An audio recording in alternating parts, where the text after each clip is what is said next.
नमस्कार दोस्तों, कैसे हैं आप लोग। आपका स्वागत है फिर से एक नई वीडियो के अंदर।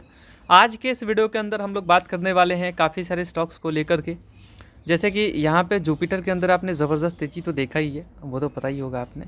उसके बाद आप हिंदुस्तान जिंक में लगातार तेज़ी देख रहे हैं, जो कि जाहिर सी बात है कि यहाँ पे सिल्वर प्राइस को लेकर के इसके अंदर मोमेंटम देखने को मिल रहा है। वैसे ही यहाँ बात किया जाए श्रीराम फाइनेंस और जियो फाइनेंस, तो फाइनेंस जो सेक्टर है ना, वो काफ़ी चर्चे में रहा है। और डेफिनेटली यहाँ पे अभी हाल ही में जापान की कंपनी ने इसके अंदर 20% टेक खरीदा है श्रीराम फाइनेंस के अंदर। जेबी मोटर्स लगातार एकदम बढ़िया तरीके, मतलब 14% कह सकते हो ऐसा भागा था शेयर।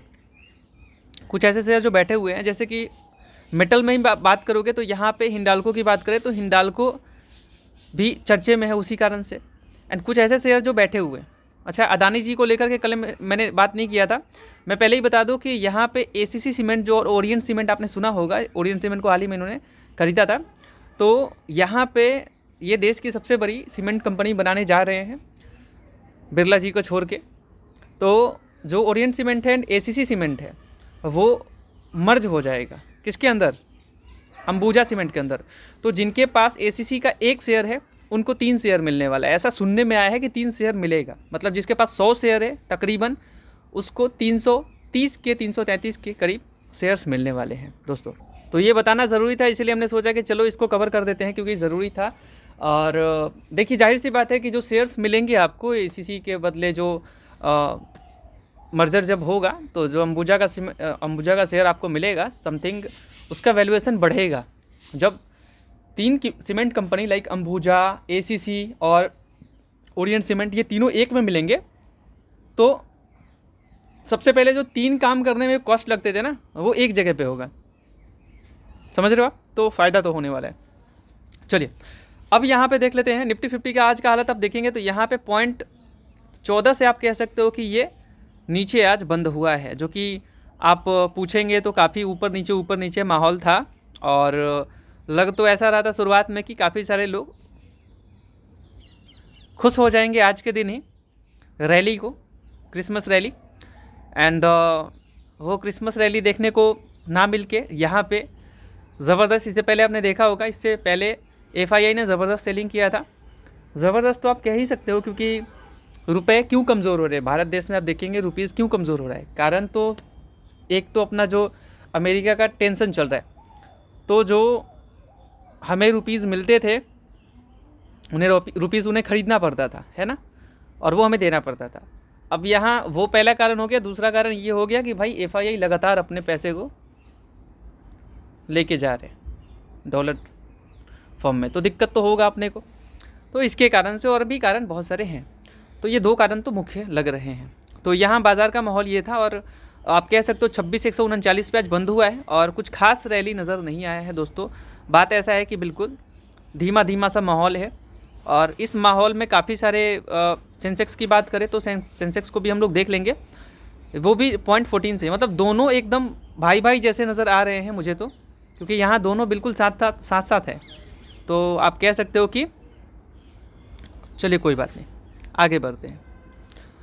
यहाँ अगर हम लोग बात करेंगे तो एनएसई के ऊपर आते हैं। यहाँ आप देखेंगे तो काफ़ी सारी कंपनीज़ आज लाल निशान के साथ आप कह सकते हो कि यहाँ कारोबार करती हुई नज़र आई है। काफ़ी सारी कंपनीज़, जिसमें आप अगर मुझसे पूछेंगे तो यहाँ पे निफ्टी 50 मैंने आपको दिखा दिया है। निफ्टी 50 में 0.13 से नीचे था और यहाँ नेक्स्ट 50 की बात करें वो 0.20। फाइनेंस में ऑलमोस्ट फ्लैट, बट चलो ठीक है, फ्लैट तो नहीं बोल सकते, दिक्कत तो था ही फिर भी। एंड निफ्टी बैंक की बात करें वहाँ पे भी 0.20 से नीचे था, सेम टू सेम नेक्स्ट 50 का। एंड वहीं बात करें तो यहाँ पे निफ्टी 100 जो एटलीस्ट 0.14 से नीचे है। और बाकी मिड कैप या स्मॉल कैप की बात करें तो मिड कैप के अंदर दबाव देखने को मिला। जो मिड कैप 100 था उसके अंदर दबाव देखने को मिला है और जो स्मॉल कैप था उसके अंदर आज हरियाली देखने को मिला, क्योंकि काफ़ी सारे कंपनीज़ जो स्मॉल कैप के थे, मतलब 5 साल में भी स्मॉल कैप का मतलब ये नहीं, छोटी कंपनियां ज़रूर है बट रिटर्न बहुत बढ़िया दे देती है। रिस्क तो होता है छोटी कंपनियों में, लेकिन आज चले हैं और रिटर्न अच्छे देते हैं, लेकिन छोटे कंपनी कहे जाते हैं वो, जाहिर सी बात है भाई। तो रिटर्न अच्छे दिए हैं आज के रेट से। हालांकि चलिए अब आगे बढ़ते हैं। निफ्टी ऑटो के अंदर आप देखेंगे तो यहाँ पे ऑलमोस्ट फ्लैट 0.02 एंड FMCG आज गिरा है भाई 0.42 से।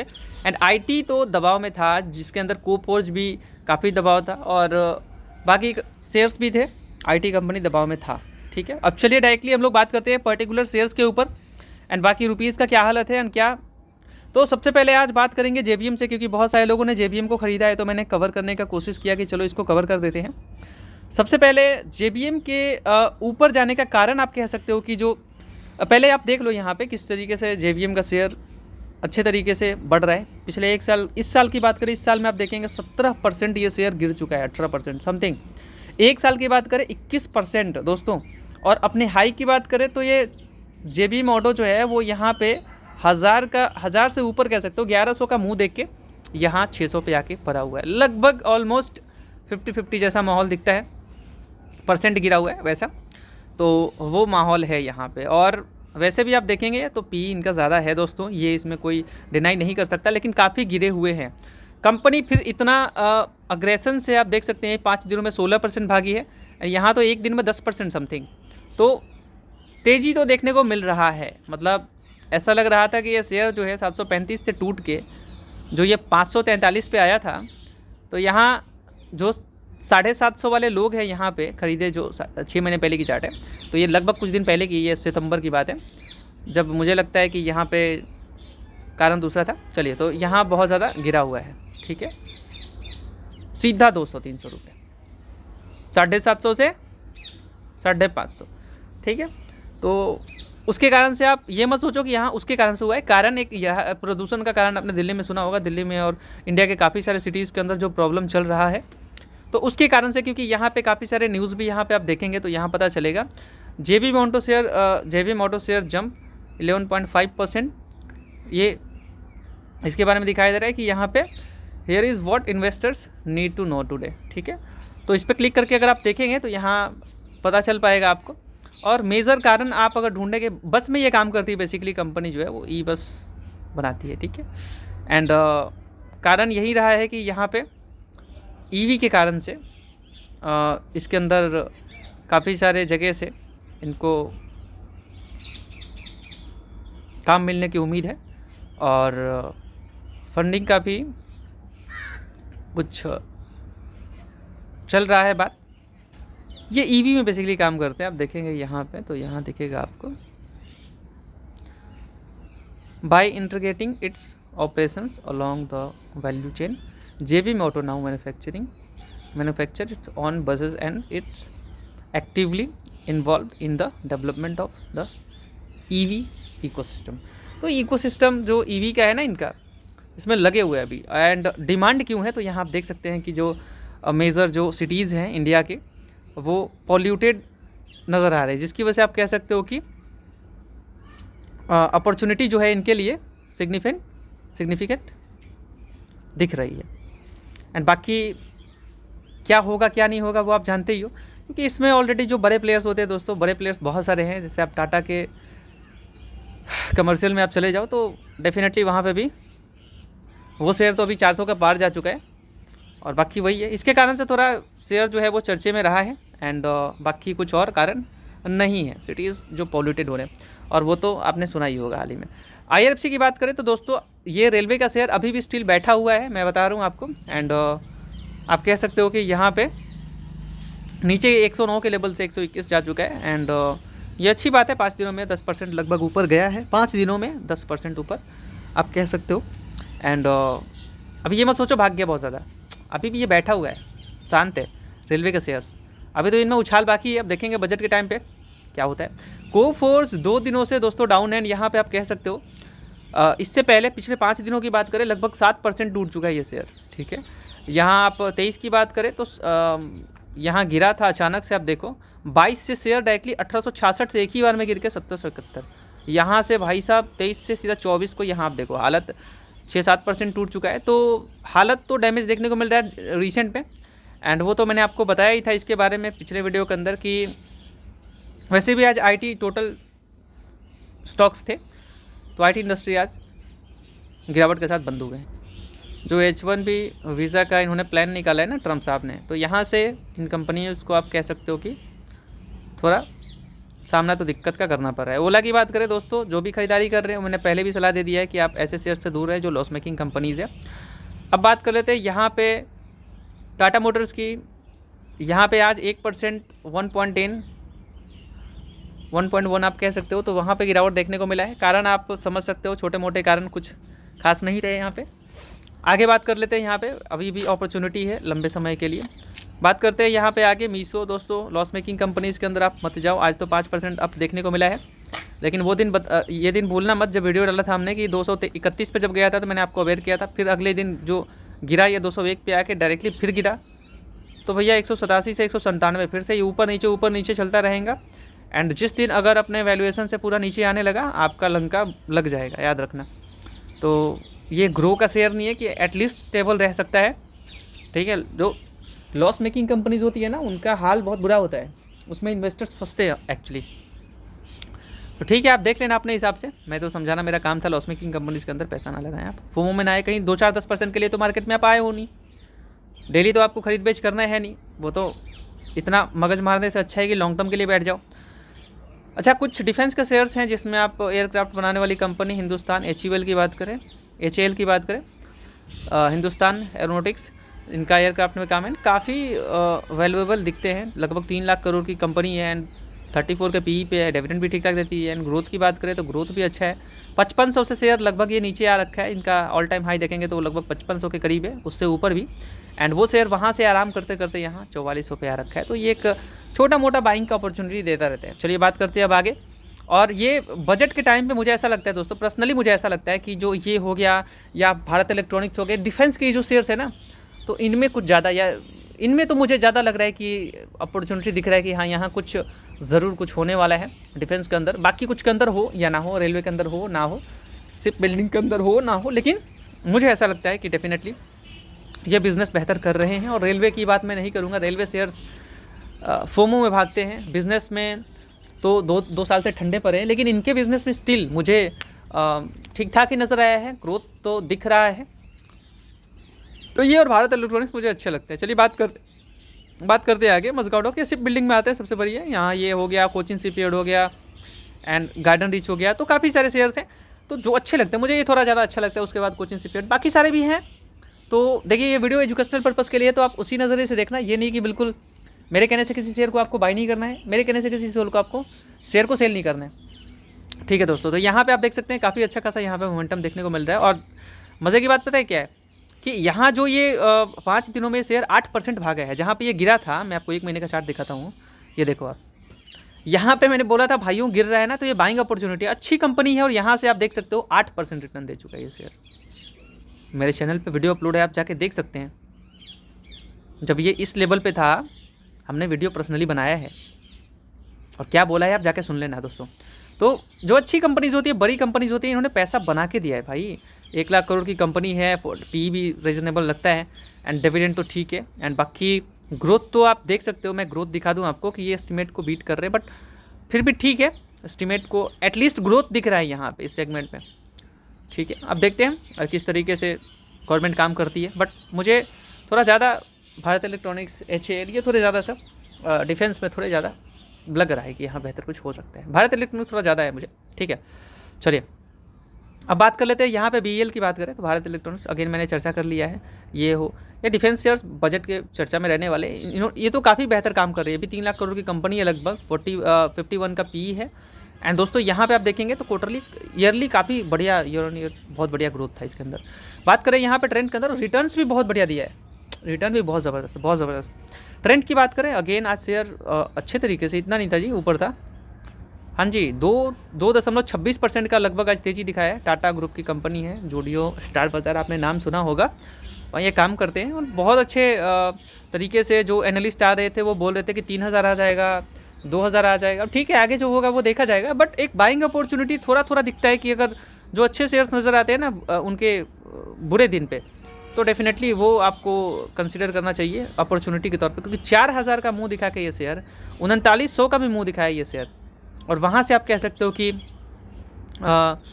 4200-4300 पे जा चुका है। तो लगभग 300 रुपये का प्रॉफिट बहुत ज़्यादा होता है, कोई बहुत छोटी मोटी बात नहीं है, क्योंकि यहाँ अगर आप 4000 से देखेंगे तो लगभग 6% प्रॉफिट हो चुका है। एंड आगे देखते हैं किस तरीके से। मुझे बिज़नेस इनका अच्छा लगता है। आप ग्रोथ भी देखेंगे तो यहाँ आप देख लेना अच्छे तरीके से। मैं आपको डिटेल भी कर दूंगा, मतलब डिटेल में बता दूंगा मैं आपको। मैं एक चीज़ बोलूँगा जो मैं आपके साथ में साझा कर देता हूँ। देखिए अभी शेयर बाज़ार में जो कंपनीज आपको भागती हुई नज़र आ रही है ना, तो मैं सबकी बात नहीं कर रहा, जो ग्रोथ के साथ लाइक जिनका रेवेन्यू अच्छा बढ़ रहा है, जिनका प्रॉफिट बढ़िया बढ़ रहा है, वो कंपनीज आगे ज़रूर जा रहे हैं। ठीक है, 100% नहीं, कुछ अपवाद में लाइक रहते हैं, जैसे कोफोर्ज मैंने आपको दिखाया। तो मेरा ये मानना है कि आप अलग अलग इंडस्ट्री के अंदर इन्वेस्ट करते हैं, डेफिनेटली वहाँ से आपको प्रॉफिट होता है ना। अलग अलग इंडस्ट्री के अंदर आप पैसा डालोगे एक पार्ट में, लाइक स्टील सेक्टर हो गया, power sector, automobile, IT, FMCG, metal, बहुत सारे आपको मिलेंगे। तो ऐसे ऐसे शेयर्स के अंदर आप, टेलीकॉम हो गया, तो मोनोपोली कुछ रहता है, जैसे हेल्थ केयर है, फार्मा है, तो थोड़ा फैला के पैसा डालेंगे ना तो डेफिनेटली पैसा बनने वाला है। ठीक है, लेकिन ऐसा नहीं कि पूरा एक ही पैसा डाल दो, एटलीस्ट ज़्यादा स्टॉक रखो। पूरा 5 से 10 स्टॉक में पूरा पैसा मत डालो, ये तो पागलपन होगा। और एक ही बार में पूरा पैसा मत डालो आप। अब थोड़ा इंतज़ार आप कर लो कि बस भाई जो ये गिरावट देखने को मिल रहा है ना, बस ये थोड़ा इनके आने वाले समय के हिसाब से जो है ये वैल्यू इन्वेस्टर्स बैठा के रखे हैं, वरना ये 8,000 से ऊपर का शेयर है, ये डिस्काउंटेड शेयर है। एंड जो गिरा हुआ है स्टिल मैं ये नहीं बोलूँगा कि जो जिस पे अभी खरा, जिस पे था वो अच्छा वैल्यू था, बहुत ओवर वैल्यूड था वो उस टाइम पे। बट अभी जो मार्केट कैप है 1.5 लाख करोड़ की कंपनी लगभग शायद है ये। एंड यहाँ पे आप देखेंगे तो 93 का पी है, जो कि मुझे ये दर्शाता है कि अपने इंडस्ट्री के मुकाबले तो ठीक ठाक ही नज़र आ रहे हैं। एंड बाकी अगर अच्छे रिजल्ट्स देते हैं ये, तो अगेन शेयर ये अगर कुछ चमत्कार होता है इनके आने वाले, वैसे भी दिसंबर क्वार्टर इनका चमत्कारी क्वार्टर होता है, क्योंकि उस टाइम आपको समझ रहे हो कि टेक्सटाइल में शादी वादी ये सब समझ रहे हो आप। तो बस यही बताना चाहता था मैं। तो थोड़ा सा आप इनके क्वार्टर पर नज़र डाल लो एक बार, फिर आप देख लेना कि शेयर्स कहाँ नज़र आते हैं। ठीक है, उसके बाद आप देखेंगे ग्रो तो काफ़ी अच्छी कंपनी है ज़रूर, बट यहाँ बात ऐसा है कि मैं ये बोलूँगा कि आज के दिन ये काफ़ी लोग खरीद रहे हैं, बट वैल्यू जस्टिफाई नहीं कर रहा है। मैं सच बताऊँ तो प्राइस देख के रिटेल इन्वेस्टर्स को ऐसा लगता है ना कि 100 रुपीज़ का शेयर है तो ये सस्ता है, और जो 5,000 का शेयर है वो महंगा है। ऐसा नहीं होता। ठीक है, जो 100 रुपये का शेयर है वो ज़रूरी नहीं कि वो 1,000 एक साल में पहुंच जाएगा, ज़रूरी नहीं है। और जो यहाँ 5,000 का शेयर है, ज़रूरी नहीं कि ये डबल नहीं हो सकता। ऐसा नहीं हो सकता कि ये डबल नहीं हो सकता 5 साल 10 साल में। अच्छा कोई शेयर है तो 5,000 का शेयर भी 10 गुना हो सकता है 5 सालों में। तो ये बात अपने जहन में आप डाल के रखना। ये बताना मेरा काम था, सस्ता शेयर समझ के ये मत सोचना कि वो अच्छा वैल्यू दे देगा आपको, ज़रूरी नहीं है ऐसा। ठीक है, चलिए। तो पी इनका लगभग 52 का पी है, पी थोड़ा ज़्यादा लग रहा है। एंड 1 लाख करोड़ की कंपनी अच्छी है, बट ब्रोकर्स का बिजनेस कैसा है वो तो आप, मुझे तो खतरे की घंटी लगती है। अब देखते हैं आगे। आप जियो फाइनेंस की बात करें, फाइनेंस में वैसे भी जैसे श्रीराम फाइनेंस हो गया, जियो फाइनेंस हो गया, इनके अंदर भाई साहब एकदम ज़बरदस्त, मतलब क्या बोलूँ मैं आपको। आप यहाँ देख सकते हो काफ़ी अच्छी कंपनी है फाइनेंस में। एंड बात ऐसा है कि अभी हाल ही में जापान के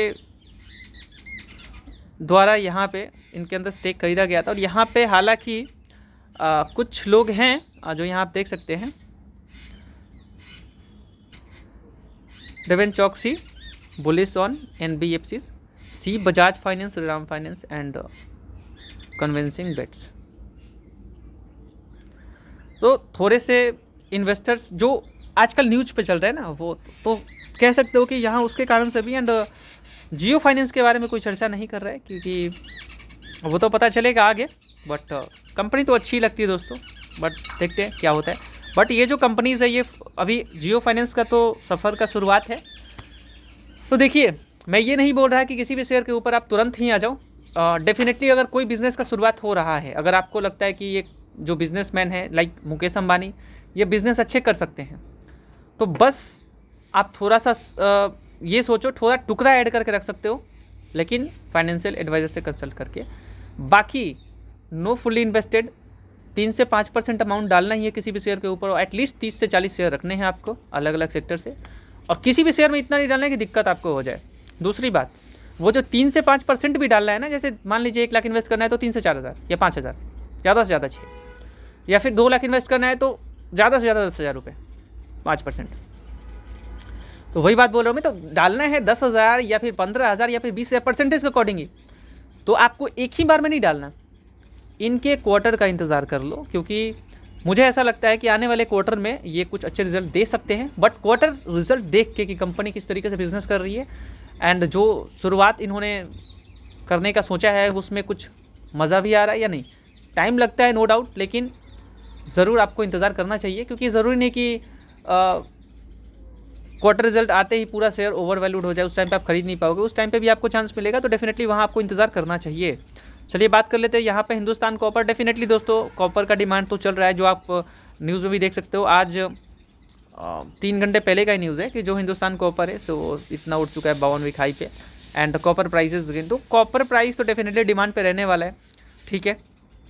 और इसमें कोई तिगरमबाजी है नहीं, वो तो आप भी जानते हो कि यहाँ पे इनका डिमांड है कॉपर का, वो 6 महीने में डबल से भी आप कह सकते हो कितना। आई एम रियली सॉरी, मैं कॉपर की बात नहीं कर रहा था दोस्तों, सिल्वर की बात कर रहा था मैं, वेट। जी हाँ, यहाँ पे आप देख सकते हैं कि हिंदुस्तान कॉपर का जो शेयर जो बढ़ा है 7%, तो वो नया 52 वीक हाई लगाया है वेडनेसडे के दिन।